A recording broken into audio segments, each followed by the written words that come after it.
A high-stakes countdown has just begun for Iran. In 30 days, Europe will trigger the snapback mechanism. In 30 days, the toughest UN sanctions will fall over Tehran. Now, Tehran, already facing fire after the 12-day war with Israel, has reached the brink with the West. We tell you more in this report.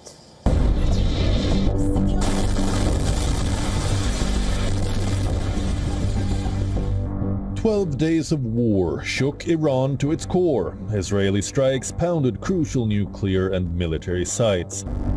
The US joined with bombs of its own on June 22nd. The attacks were meant to cripple Iran's nuke program, but they ignited something else, a new crisis. With diplomacy frozen, Europe has pulled the sanctions trigger again. France, Britain and Germany, the E3 have activated the snapback mechanism, a clause built into the 2015 nuclear deal like a trapdoor. One notification and the countdown begins. 30 days later, all UN sanctions crash back into force, and no veto can come to rescue. Germany says that the reimposition of UN sanctions on Iran could mark the beginning of a new phase in diplomatic negotiations.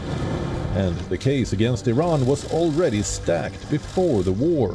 In May, the IAEA reported Tehran's stockpile at over 9,200 kilograms of enriched uranium.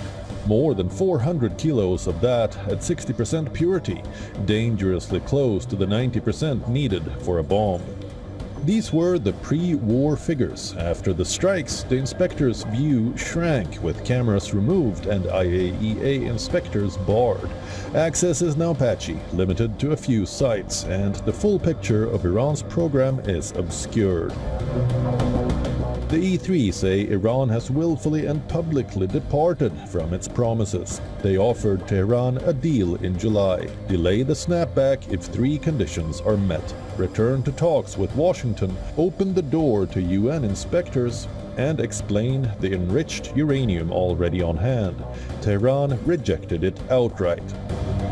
And the sanctions snapback consequences are devastating. A total arms embargo, a freeze on assets, travel bans on officials, a ban on missile development, a complete shutdown of all nuclear-related trade, sanctions as severe as they were before the deal, returning instantly, automatically, with no second vote. But Tehran has answered with its own threats. It said if the snapback goes ahead, the country could quit the Nuclear Non-Proliferation Treaty. The world is now stuck between force and diplomacy. 30 days of negotiation remain on the table as snapback begins, a brief window to halt the automatic sanctions. But if no deal is reached, the sanctions lock back in like a steel trap. 12 days of war lit the fuse. Now a 30-day clock ticks louder by the hour. Sanctions, diplomacy, or escalation. The final chapter is yet to be written.